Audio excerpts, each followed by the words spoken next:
Fans, and welcome to the 2 3 Cents podcast. I am your host, Kevin Huntsberger, joined this week once again by Chad Smart. This is episode 534. So, Chad, quick math. How many more weeks until Rey Mysterio, fingers crossed, appears on the show? Um, I, let's I see, quick, that's 534. If I carry the X, move the T.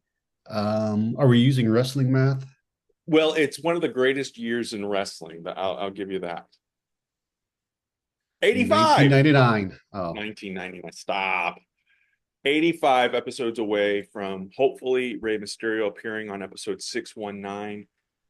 It's a little campaign. I haven't talked about it in a while, so I thought I'd throw it out there this week. But part of that campaign, part of the Rob Van Dam phenomenon, if you will, that got him on episode 420 was social media. And so that is going to be the topic this week, wrestling and social media and just in general, entertainment and how things kind of work and don't work. And I was reading some stuff over the last couple of weeks and just some interesting things going on in the world of social media in terms of wrestling and all that kind of stuff as well. And I guess part of this conversation, Chad, will go from uh, getting your take on WWE announcing the other day via social media. In some cases, I'm sure these superstars were notified beforehand, but a lot of releases maybe. going on. And of course, there's always this groundswell of support on social media, people saying so and so shouldn't have been released, and quite honestly, some of the names I had never really heard of, and some of them I didn't realize were even still with the company. So, what are your thoughts? You know, one of the arguments is this is a multi-billion-dollar company. They keep announcing record profits every after every PLE, yet they're still letting people go. And I think just because you have a ton of money and you're setting records and making profits, it doesn't mean that you keep everybody that's on the current roster. So what's your take? Well, first, going back to the numbers, I just want you to know I did some quick math, and we're only 470 weeks away from Chris Jericho appearing on the show because that would be episode 1004. Ah, gotcha. Yeah. Well, spoiler alert, kind of. Again, fingers crossed, we may get him before episode 1004. Well, you can hold on to it for eight What's years. that? Yeah, I'll Said you hold can on hold on for to it for I don't know how many years that is away, but what how many weeks did you say it was? 470. So that's about another 9 years. Yeah, God. Yeah. God, I'll be 60. Oh man, almost uh, 61. Wow. no, But wow. yeah, on the Anyway, Chris Jericho topic, I'm still working out the details. Chris Jericho will be in Marion, Illinois, performing in March, and the promoter of that event has reached out to me with some tickets potentially to give away. So stay tuned for that. I don't have the details yet, guys, but as soon as I know, we'll post it on the My 1 2 3 Cents social media platforms and of hmm. course here on the podcast too. So, Yeah, but anyway, I interrupted you, Chad. no, back to your topic question, Ann. I see the point in when you're bragging about record, record attendance, record profit, and I've made sarcastic comments in the last few weeks on this show about, yeah, you can have record profits when you jack the prices up to what they are. But at the same time, people still have to buy the tickets. So if the fans are willing to pay that price, then by all means, I am a red blooded capitalist. I say get the money if you can, but it doesn't mean you have to keep, I think the timing is probably a bigger issue in, if you say on Tuesday, hey, we just had record Royal Rumble, and then on Wednesday you start releasing people. Right. And I also think there's a difference between if you release someone and you just let their contract expire, or you don't renew the contract, which I believe was the case with Baron Corbin and Sonya Deville, is they weren't getting they just weren't going to renew the contract. And like you said, the people that were released that have been named so far, is it going to affect the television product? Not really. I mean, I think Sonya Deville is probably the biggest name on screen wise, as far as like actually being in featured on a Being week to week utilized. Yeah. basis. Yeah. So I mean, like Bea Priestley, I don't even know Yeah. the last time she was on TV. Authors of Pain, uh, again, same thing. Like they had their little stable with Karrion Kross, but they haven't been with Karrion Kross in the last month or so. Um, my big concern with the releases is is TK going to want to grab as many as he can, and I don't think there's anybody that has been released so far that would really be a significant impact to AEW. And also AEW's roster is also big enough. I think they need to make some or stop uh, uh, renewing contracts themselves. But that's a whole nother issue. Well, and that's what I was going to kind of piggyback on with that is, the fact that is it better to, you have this, and I say bloated, but not making it to sound, mean or anything, but you have these rosters that are just overflowing with talent, and even WWE with all of the programming and the shows that they have, AEW to an extent as well, but then you have talent that are sitting there. We've talked about Miro before. When's the last time Miro was on AEW television? When was the last time some of these people were on TV? Mm-hmm. And then are they, is it, I guess, from your perspective as a wrestling fan, and then if you become a wrestler, would you rather be in a company where you're getting a paycheck every week, but you're not doing anything, you're not working? And I know that some people's dream job is to get paid and not actually work, but I would Working for imagine me. what's that? So it's working for me right now. I would imagine from a performer's perspective, you would want to be on TV. You would want to be doing, and I know WWE has significantly cut down on the number of live events and house shows. So they're not even getting the reps in that way. So I think in some cases they're doing these talents a favor. Maybe they can go out on the indie scene. Maybe they can do a Matt Cardona or a Drew McIntyre or some of the others who have been released and then gone out, Cody Rhodes, for example, and reestablish themselves and come back bigger and better. I don't think that happens all the time. There are obviously exceptions to that rule, but from a talent perspective, I would almost rather be able to go out and do things and do my own thing if the big dog isn't going to pay anymore. Yeah, and with AEW, there is kind of a hybrid situation there where they are allowed to work indie shows, and a lot of them I think do, unless they're needed for television on the weekend. Yeah. Whereas I don't think WWE, with the exception of a few indies that they have deals with or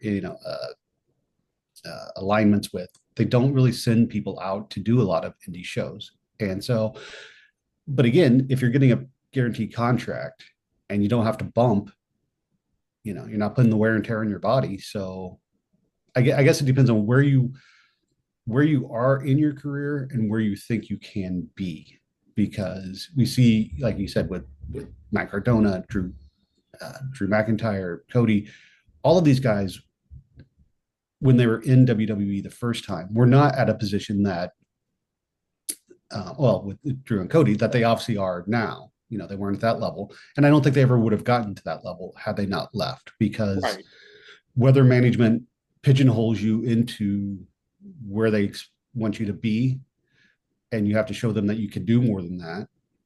And is it also, I mean, if you go out and just get a name for yourself, does that, even if, say, your skills don't improve, do you get to say, can you come back in a better position just because you have the notoriety of making a name for yourself? Which, in that regard, I'll bring up Matt Cardona. Again, we saw it with Cody, we saw it with Drew. Matt's been out there for the last, I don't know, what, 4 or 5 years on the, almost 5 years. Yeah. Almost 5 years during COVID. Yeah. When he was in WWE and he was doing the Long Island IZ show and he got himself over that way and nothing really came of it. And now he came out and I think for the first 2 years, he had a lot of hype on the indie scene. But now, to me, from what I've seen, I think he's just another guy on the indies. I think he still has that name aspect because of his background, but at this point, I don't really see him coming into, he had the recent match at Ring of Honor's pay-per-view with Chris Jericho for the title. He's been on AEW, but they haven't signed him. WWE doesn't seem that interested in bringing him back. So do you ever think that he'll come back? Or, and I know he said, he's making a good living on the indies and he's got his other business ventures. Does he need to go back to a bigger company? Yeah, and this is going to be the perfect transition into the social media side of things too, because I do think from following, and I don't follow every wrestler obviously on social media, but Matt Cardona is one that I do follow. After being Broski of the Week, episode 22 of the Z True Long Night, True, however you Long say Island. that. Thank you. But anyway, I do listen to their podcast every week, and just kind of hearing him talk, I would disagree with you in the fact that I think he is probably one of the bigger names on the indie scene right now, and going from that WWE superstar to that indie god, which is what he's kind of uh, painting himself as now, or branding himself as the indie god or the deathmatch king. Um, Hmm. I don't think he needs WWE. Like you said, you're kind of making your own schedule. You can kind of figure out the dates on your own. I think it would probably be a benefit for him if he were able to be there and see his wife more often. But I think that WWE's reduced schedule, and then he can kind of take those bookings as he chooses. Plus, with the toy line, the podcast, and all of the other things, I think that he's one of those examples of someone that these released superstars should listen to or follow, or at least take some advice from. And I know not everybody is going to create a toy company out of this or get a successful podcast out of this, but just kind of taking some of those lessons. And like you said, I don't think he needs to go back to WWE. Would I like to see him there? Yeah, probably on a more consistent basis. But then again, once you go out and become that free bird, not Michael Hayes, but you're doing your own thing like Cody did for a while, then you come back, and then do you get kind of put back into a box, or are you restricted? I think WWE lately, non Vince McMahon era of Hmm. WWE, has done a better job at letting talents come back in and kind of flourish and do their thing. Because correct me if I'm wrong, but Cody came back, and I mean, he really didn't change anything up from his AEW one as far as the look. And that's the same theme music he used Hmm. in AEW, isn't it? Yeah. Yeah. And So, it's, oh, go ahead. no, that's Oh, I was just saying, yeah. And and that to me, that's one of those questions of why, I guess I've said on the show that I'm not a big fan of Cody right now because I don't feel like he's earned what he's gotten in WWE. I feel like they just plucked him from AEW, put him into the main event scene, and said, "Okay, that's it." And he hasn't evolved in any way. And I mean, we'll see with what goes on after this year's WrestleMania if he can do it. But to our point, Cody went out, did New Japan, did Ring of Honor, TNA. Was champion everywhere except for AEW, ironically, although he was TNT champion, I guess. mhm. But yeah, there's like, what did Cody do that he was brought back with such high, importance? Is that a rhetorical question, or? It was just quite, yeah. I don't Yeah, think it really fits into our conversation, but it does. And I remember, gosh, it was back when Ric Flair was still doing his podcast with Mark Madden, and they were talking. So this had to have been, when did Cody come back to WWE? 22, right? Or was it 23? 22. WrestleMania 38. Yeah. So that was in 2022. Uh, and before that, they were talking about, like, this was the first time I'd even heard rumblings that Cody would leave AEW. They had said, who will be the first, because at that time, WWE was hemorrhaging guys. uh, I think Daniel Mhm. Bryan had just left, or Bryan Danielson, uh, Miro, and just that long list of guys that were jumping ship and going Mhm. to AEW. And so they were speculating, well, who will be the first big AEW star to jump ship and go to WWE? And they both said Cody Rhodes. And I thought, there is no way that will ever happen. And sure enough, 6 months later, whatever it was, there he is in WWE. So I I don't know what he did differently, what he, because I feel like in AEW he had kind of become a um almost like Roman Reigns in those early days when they were kind of cramming him down our throats and people kind of revolted and turned on him. Cody was not a heel in AEW, I don't think, but people were Mm. starting to boo him and kind of get tired of his shtick, I think, and that hasn't happened yet in WWE, at least from the perspective of their target audience. Now I Yeah. know guys like us maybe not as high on him as I'm higher on him than you are, but Mm. am I right about Cody in AEW? Was he kind of the face and then kind of started alienating, or He, the audience got tired of that? yeah, he was more, I would say more the John Cena mid 2000s era where, Mm-hmm. and I think part of it is, he'd had a match. I can't remember if it was against Moxley or Jericho for the AEW title. And he said, if I don't win this title, I'm never challenging for the title again. And that's probably why he was never champion, Yeah. because he lost. And so, but he was still like a focal point. Mm-hmm. And I know, there's rumblings online about like now it's the vortex of Jericho, where if you get sucked into it, your career is pretty much dead. But it was like kind of that same thing with the vortex of Cody, where anybody that got programmed with him never came out looking better, and the program itself wasn't anything exciting. And I think the fans wanted him to go heel, but like Cena, he was like, no, I'm never gonna. And he said the same thing about WWE. He's like, I don't want to be a heel. I don't want to turn. Um, yeah, so I think there was that aspect of not giving the not listening to what the fans were reacting to, Mm-hmm. and just still playing. It's kind of like an unironic Bo Dallas. When he was in NXT and the crowd turned on him, and then he started becoming the delusional, like, no, they're cheering me. They're saying boo. And they're not saying boo, they're saying boo, Bo. They're saying Bo. Mm-hmm. It's that Yeah. type of aspect. But the fans are actually saying, are booing or not caring, and you're not paying attention to it. So, and I'm curious to see, because again, we saw it with Cena, we saw it with Reigns. Will we see it with Cody? Yeah, because right now, really, Cody and Roman, and speculation Roman is taking a little time off. What? What's that? Roman's taking time off. He's not going to be there on a week to week basis. Oh, you know, we've argued, or not argued, but we've talked about, it's kind of like the Hogan Savage effect mm, of from the late 80s of, you know, Cody and Roman. And even though Cody's the champion, Roman was still kind of, like your Poochie reference.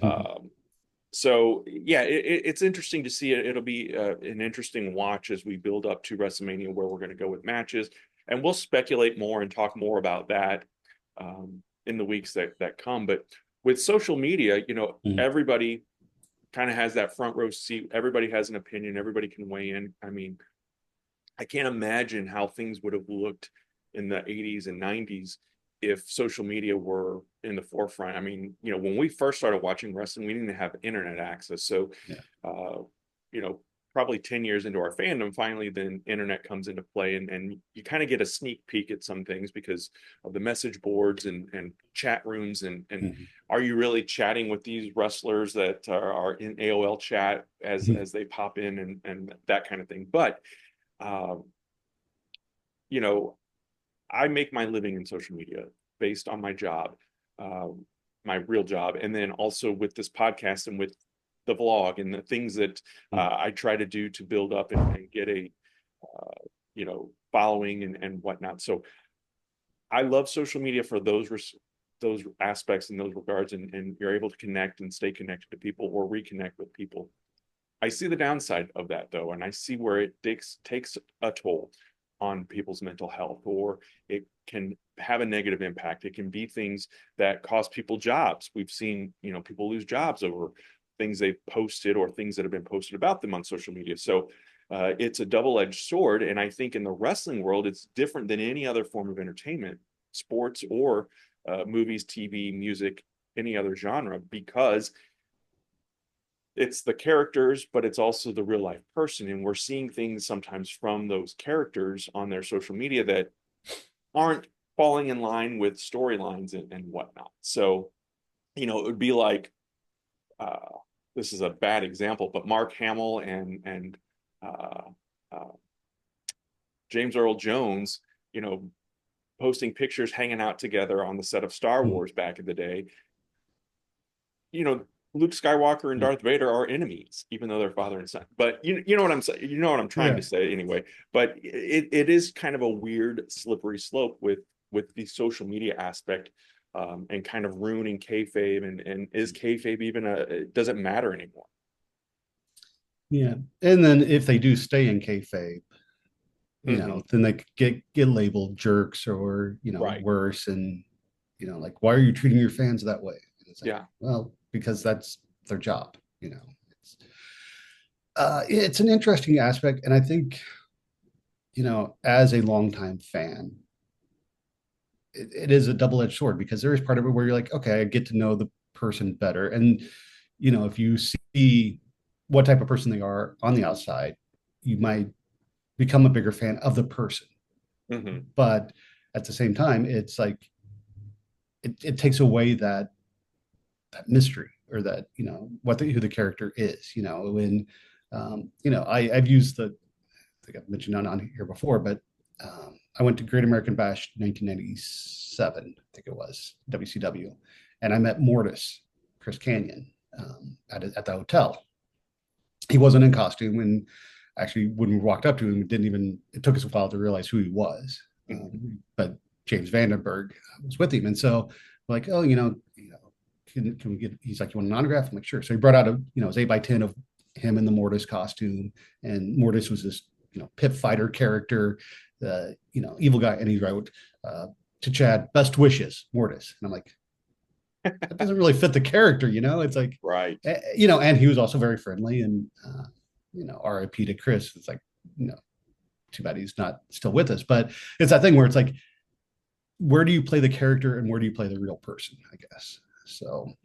Yeah, and that reminds me of the year I don't remember what WrestleMania we were at, but we Mm. had gone to, it wasn't WrestleCon, but it was some event where they had a lot of former superstars Mm. and whatnot, and Demolition was there, Mm. but they were in street clothes and they weren't even wearing makeup. And to me, I'm like, put a little bit of effort. Yeah, running Right, into someone in the lobby of a hotel is different than going to right. an event where you're paying to get in or paying for autographs Yeah. or paying for those Well, photo ops. I'd say real quick, remember Ring of Honor at WrestleMania in Houston 25, and after we're leaving the show, Kamal is just sitting in a folding chair out by the, and it's like, And he's signing autograph. I'm like, oh, I can't read or write. What's happening here?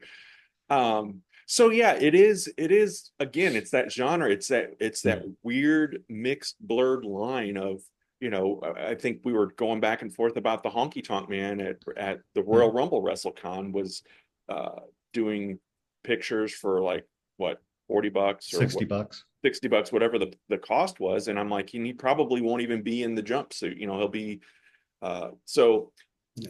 that's a whole nother aspect of the social media side of things of, I listened to a clip from The Undertaker. I don't remember whose podcast he was on, but he's got a pod, and the growth of podcasts and the Mm. popularity of podcasts from these former wrestlers has been amazing as well. And kind of listening to those stories, and that also kind of, you're again taking that curtain back and talking about things that 10 or probably 20, 30 years ago wouldn't have been talked about in a public forum. You wanted to protect the business. And The Undertaker had a really good point about, people ask me, will I ever go back to the ring and wrestle with the hat and the gloves and, the whole, original Undertaker Mm. gimmick. And he's like, no, that is all behind me now. He wanted to maintain that mystique. And he did a great job of that, because whether he was on Kathy Lee and Regis or late night talk show, wherever he was in that character the whole time. And so, no, I didn't really think that he was a dead man walking, but he did the best job, in my opinion, of protecting that. And it wasn't really until he retired that we didn't see him on social media. We didn't see him doing podcasts or Mm. being on these things. And now he's just he looks he looks more like the American Badass version of the Undertaker, but he still had that, maintaining of the character of the original character, where he didn't ever break from that. Whereas, you'd see Hulk Hogan or Randy Savage or even the Ultimate War, they would kind of tone it down, or they'd go on and be real people, so to speak. But Mhm. the Undertaker's point of keeping it protected, and now that he's retired, he can be Mark Calloway and talk freely and do those kinds of things. So you're saying if social media had been around in the 80s, Nikita Koloff may have had a hard time blurring the line. Well, yeah, he's a good example.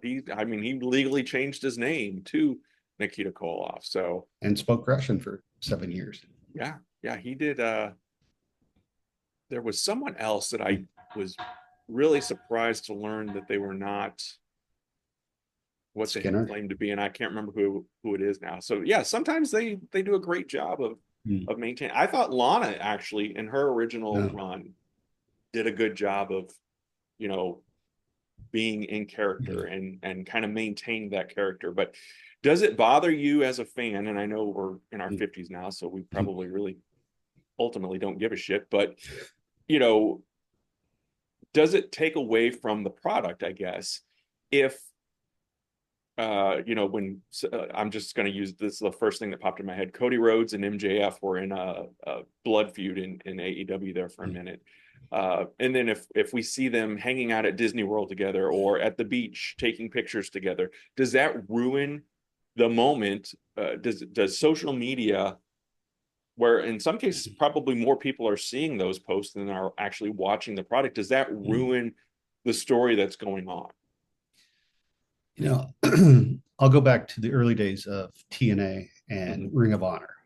You know, two different companies, two different set of storylines. In Ring of Honor, CM Punk was part of Raven's flock. Mm-hmm. In Ring of Honor, CM Punk and Raven were in a blood feud Mm. happening at the same time. Oh wow. Now, again, one of them you had to order DVDs to watch. The other one you could watch on weekly pay-per-view if you so chose, or you just didn't watch at all. So I think that really, even though that was happening back in the 80s as well with the territories, but Sure. we didn't have the access to what was going on. So I think that has kind of impacted the way people view or fans view storylines. Um, I think, like you said, we're in our 50s. We understand for the most part wrestling's a work. We're not that going to be that upset if we see two people working. Two guys that if Iron Sheik and Jim Duggan got pulled over, today, other than what they got pulled over for, it probably wouldn't make any news. What people Right. like, yeah, so they were in a Yeah. car together, big deal. And I think it depends on what your fandom is. I'll go back to when we went to Chikara in Indiana. We ended up helping them set up the ring, and we were there as wrestlers were coming in. And I think there was I can't remember which one was, but I think our friend Adam pointed out, like, oh, that's so and so who's a masked wrestler. Yeah. And I'm like, no, I don't want to know that Yeah. he has had fake. I don't want to know that Orange Cassidy was Fire Ant if Chikara was still going on. But now Chikara's dead. It doesn't really matter. It's interesting to see where those people have come to. But at the time, my Chikara fandom was such that I wanted to believe in what it was. So, I mean, if I found out, it wasn't like, oh my gosh, now I can never watch this person wrestling. Right. It's just like, oh, you're taking away that magic. It's kind of, I guess, I mean, it's like watching an illusion. Do you want to Yeah. know how Penn and Teller do the trick, or do you just want to believe in the trick?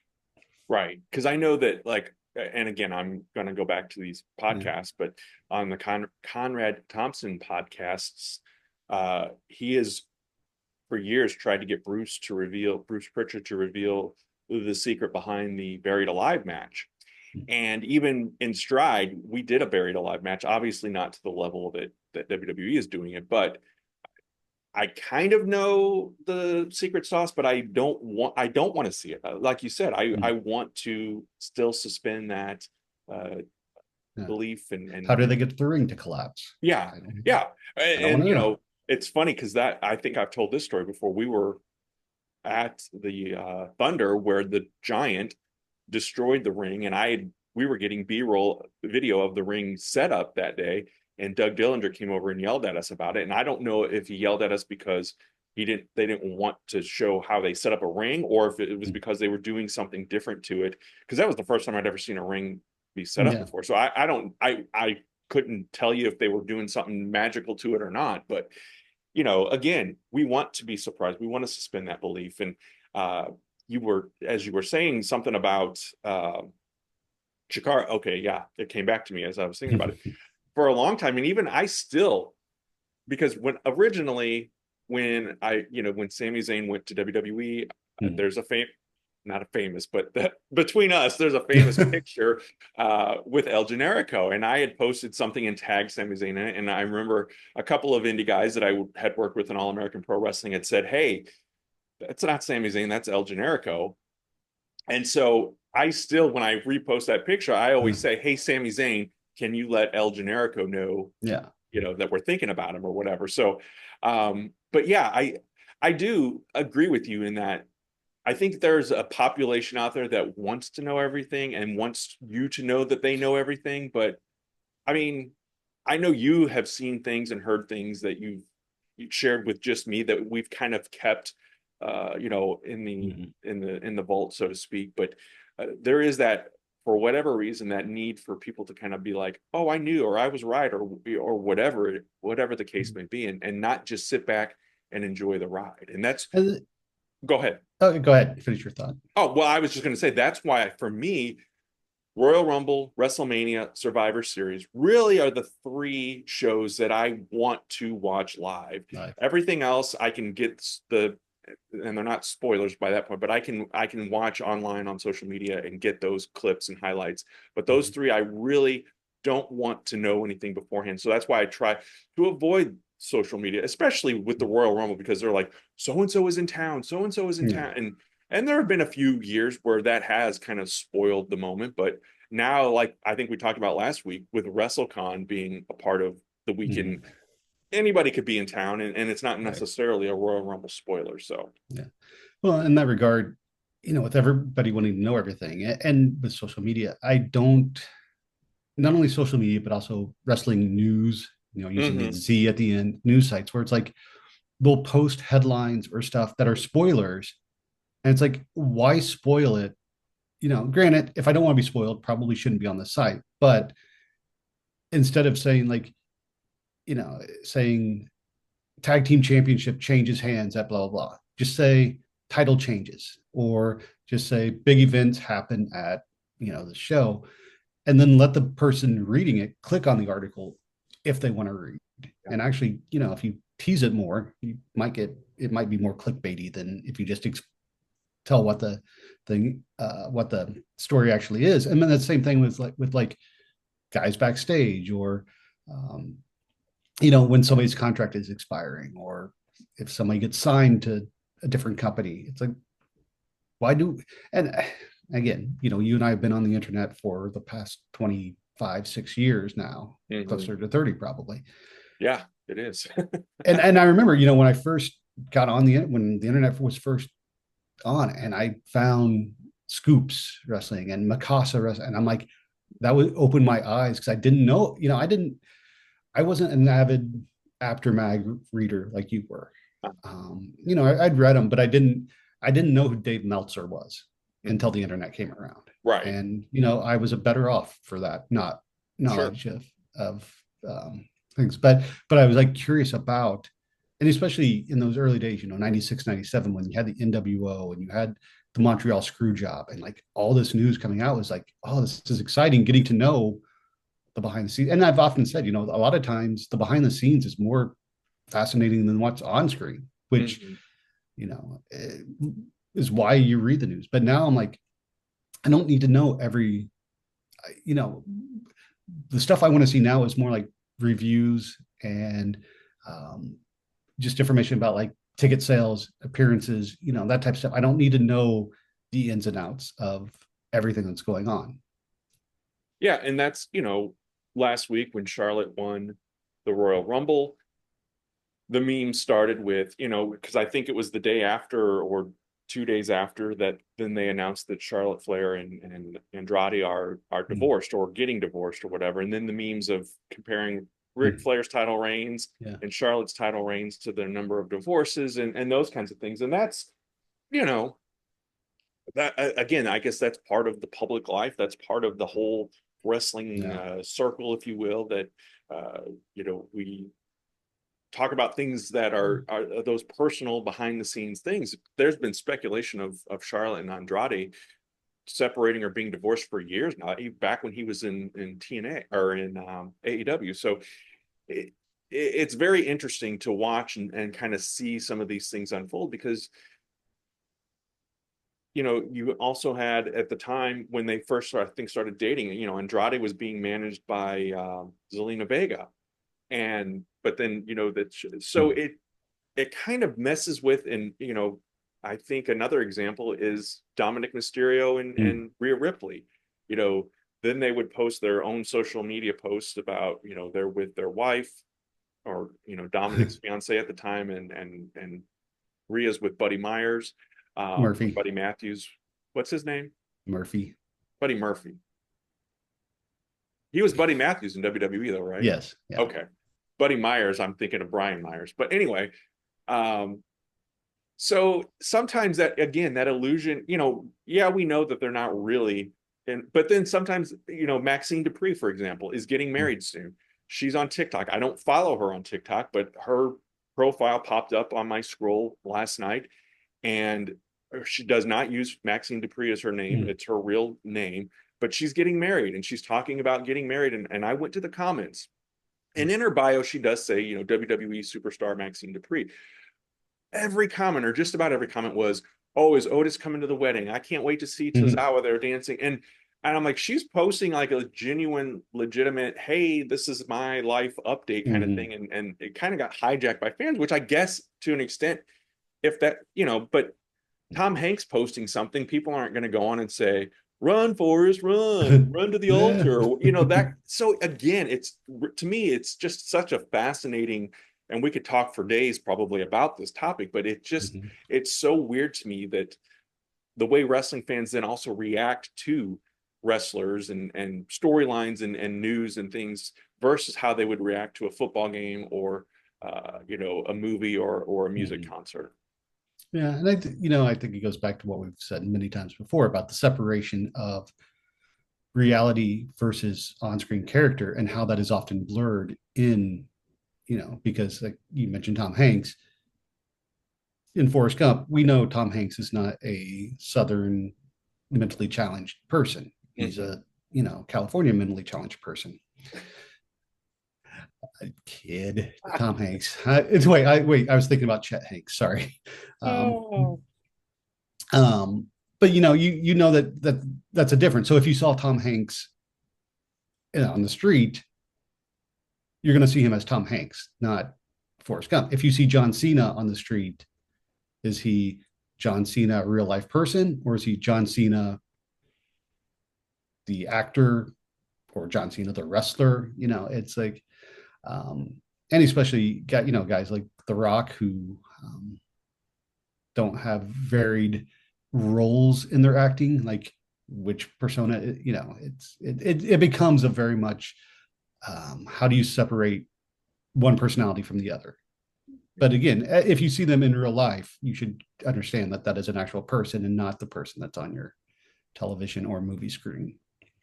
Yeah, like you said, it does become that slippery slope, and then I don't think you follow as many wrestlers as I do. We've talked about that before too, but Yeah, I follow like two. I'm trying to figure out in my head, like, what is the draw? Why do I?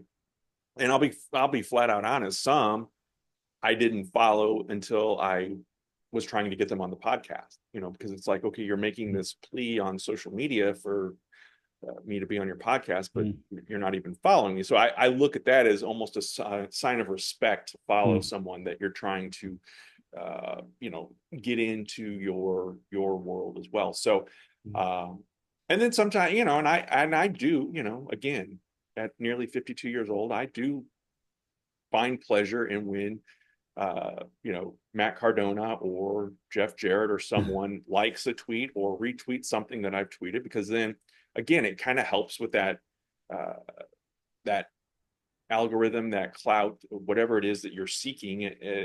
Again, when trying to build a brand. Now, would I just me? I wouldn't care if they liked a picture of my kids at a sporting event Mhm. or something like that. But when I'm trying to sell this wrestling brand, uh, it matters to me in that regard. So I do enjoy that. But I get that social media can become exhausting. It can become more of a pain in the ass than it's worth. But at the end of the day, I'm glad that it's here and it has allowed us to connect. And like I said, I've had social media conversations with Cardona or Brian Myers or Conrad Thompson or Jeff Jarrett or Tony Schiavone or whomever I'm listening to on their podcast. I mean, The Rock liked one of those pictures that from Madame Tussauds from years ago, Mhm. where I was standing next to his wax figure. So, and again, but then is it really that person liking it, or is it someone on their team? Because I'm sure some of those talents have, The Mhm. Rock specifically, have a team of people that are helping with social media management as well. So anyway, I said all that to say I am a mark for getting Yeah, likes or comments on social media. I mean, I get it. I remember when Air Bud retweeted something I'd posted. That was I still, I mean, I still think Jane Air Bud should be a movie, but Yes. Why don't you write that? well, I'm busy working on La Bamba too. Okay. Well, anything else in terms of social media and wrestling? I mean, I think it'll be a tale as old as time as far as, you know, what we prefer or what, Mhm.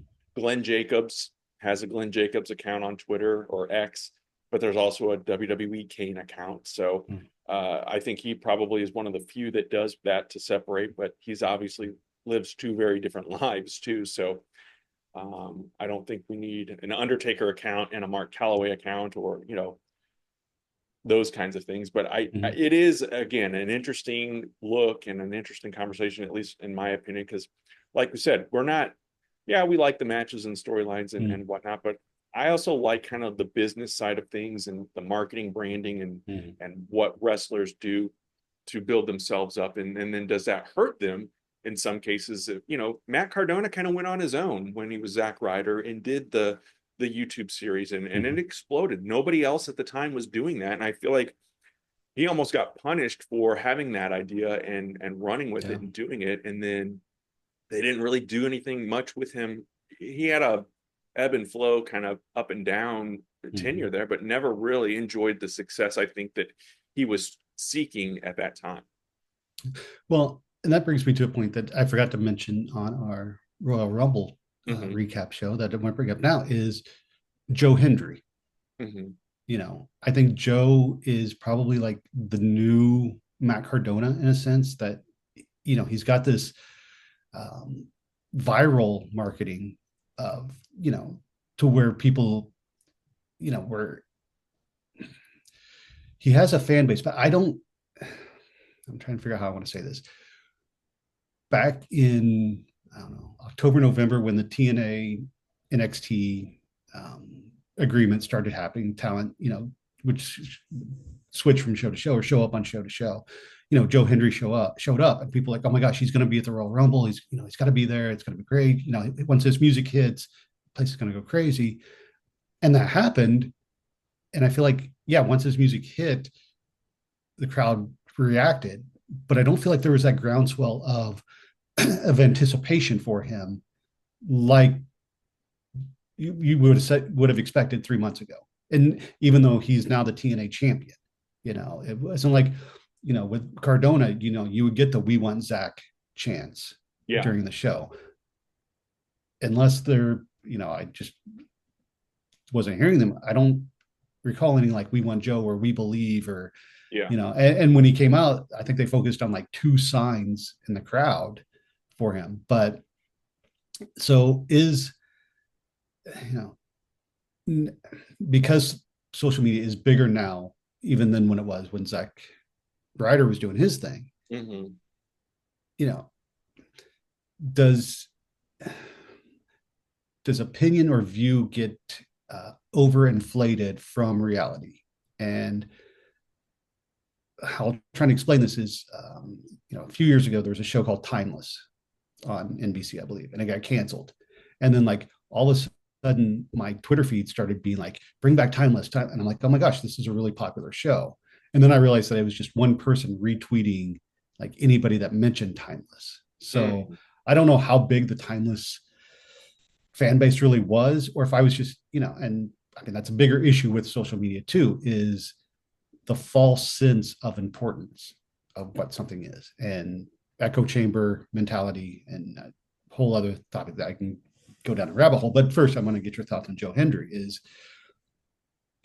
social media a good place to promote someone, and does the promotion um, really exist?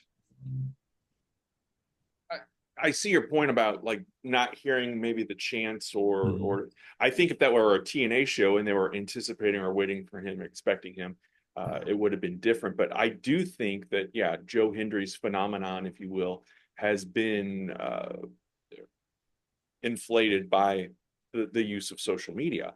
And as you were kind of talking and telling your story, it reminded me of two other social media points. One of them being, that where people jump on a cause like Timeless, for example, or Joe Hendry. A year ago, Cody Rhodes wins the Royal Rumble and then kind of gives the shot up to The Mhm. Rock.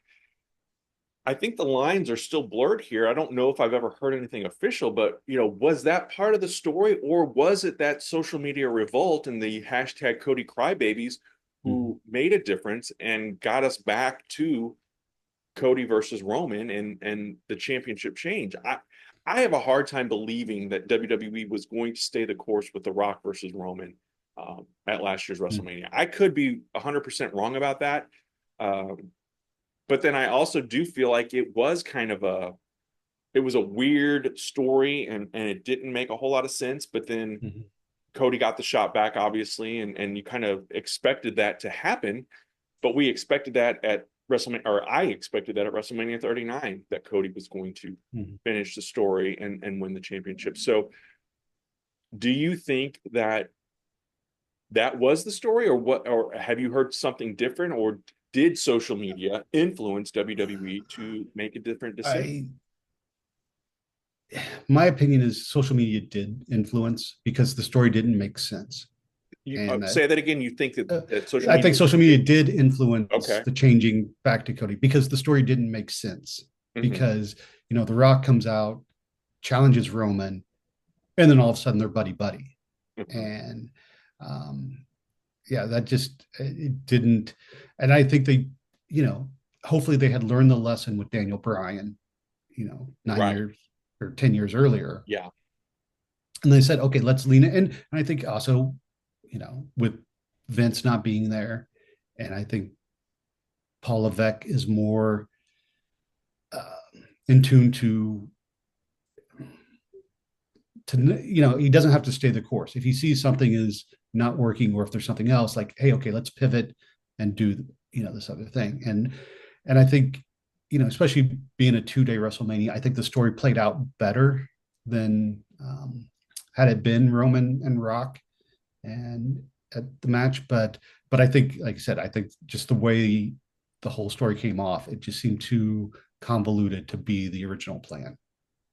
Or I would hope it was changed anyway because of it being Yeah. such a story. So And the other question I was going to ask you, and again, I don't know the validity of this. I'm just basing it off of what I've kind of heard and seen. Uh, Specifically going back to the first Saturday night's main event, um, Kevin Owens and Cody Rhodes. And there was a whole lot that happened after the show that was, and I'm using air quotes if you're not watching, fan cam footage, if you will, of the attack in the parking lot. Or maybe it wasn't Saturday Night's Main Event. Maybe it no, was I think it something that was led was the it Survivor pay-per-view. Series? Yeah, it might have been Survivor Series. My point is it was not WWE footage per se. It was supposedly something that a fan saw that was posted on Twitter or Instagram, Facebook, and WWE then started using that footage.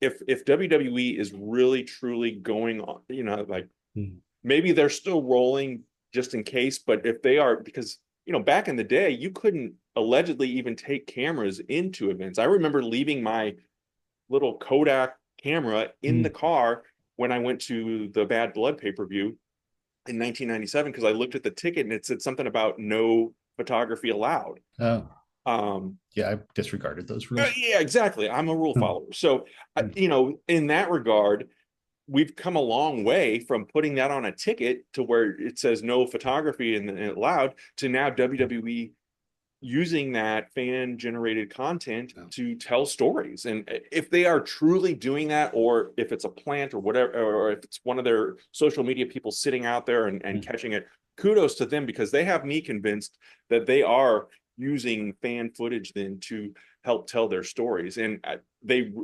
honestly, they could legitimately do that. Whether they're legitimately doing that or not, I don't know, but it's another good tactic, I think. And I'm not patting ourselves on the back, but the other day, Hacksaw Jim Duggan reposted a picture from WrestleMania 24, 16 or 17 years ago, that I don't remember if it was you or me, one of us took the picture and posted it in a blog, and lo and behold, it's on Hacksaw's social media feed. So I ain't mad at it, but I just, it's interesting that wrestlers use and are able to use that fan generated content as well. Yeah. So a couple quick points. I think, normally when it says no cameras, it usually means video cameras, because I've taken still photo. I mean, again, you can look Well, at I all the did at photos. house shows, but I'll have to. I don't know if I have that ticket stub still or not, but I'm almost positive it said something. That's why I'm like, okay, I'm not going to mess around. I mean, because I can go in my closet now and pull out the photos from Bad Blood. Oh, okay. That I have. But I know the last WWE house show that I went to, just like I think right before pandemic, I was taking still photos because I was trying to get a picture of Neville for you so I could harass you with it. And I had security come up to me and be like, "No, you can't use the camera." And I'm like, "Why?" Oh, did And they really? yeah. Okay. But there's a sign posted like no video recording. Yeah. And granted, my still cameras now can record Yeah. video, but I was just taking photos, and I think, again, it may have been a miscommunication, or may have been an overzealous security guard. They happen occasionally. Yeah. Never heard of that. Yeah, but I think in this age where everybody's phone is a video camera, like everybody, you look out at audiences during the show and they're recording the match as Yeah. it happens. Yeah. It's I think it's part of our where we are as a society right now. But to go to your point of WWE using that footage, I would say if they're going to do a storyline aspect outside of the arena, or where fans are going to be, they probably do have somebody recording it just so they have the footage of it. But they also know that fans are going to be recording things, and I believe the Cody Rhodes, Kevin Owens attack was captured by fan. Because you and I, actually, I don't know if you and I've done in other shows where we've hung out by the entrance where wrestlers park, and just try to get see if you see somebody or get a handshake or autograph, whatever. And so I'm sure the fans are out there and they're going to record, like I said, be recording. Yeah. And then, if something like that happens, it's going up on social media. And then it seems like WWE has a very, a team specifically looking for footage, because you see now all the all the YouTube reaction shots that they put into their packages of which you and I have never been in, because one, we don't do reactions, and two, our reaction would be like, cool, and not the over the top reaction that they want. So, and I think it's a very smart play on WWE's part, that's where we are again as a society. That's how people are communicating. That's how the generation younger than us is all on YouTube and TikTok. So go where your audience is. Yeah. Yeah. You and I did hang out after the Hall of Fame in Arizona. Okay. remember we were by the guardrails and buses. Oh, I yeah. mean, buses were Oh, right yeah. there, so Okay. we saw everybody come through. So that was pretty cool. But yeah, again, it's an interesting topic and something that we could talk about for days, but we're not going to. Any other points or things that you want to express before we wrap up this week's episode?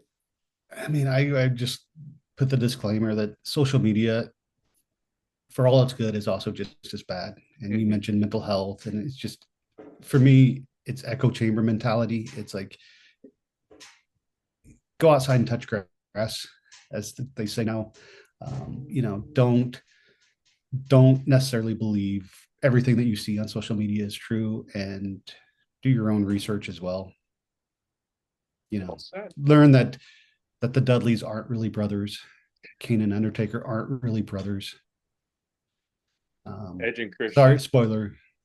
Edge and Christian, I think, are brothers. Very Um, good point, Chad. Very good point. But if you are on social media, again, don't forget to follow my 123 Cents on Facebook, Instagram, and of course the YouTube channel. But if you're watching this, you already know that. We appreciate you being a part of our conversation. Weigh in, let us know what's on your mind. I am actually cleaning up the studio, but to do that, I had to make a big mess, and that's what you don't see right now. But I have lots of prizes, lots of giveaways going on. So reach out, message us, let us know what's on your mind. Be sure to share the podcast and the social media links that we post, and we will see you next time.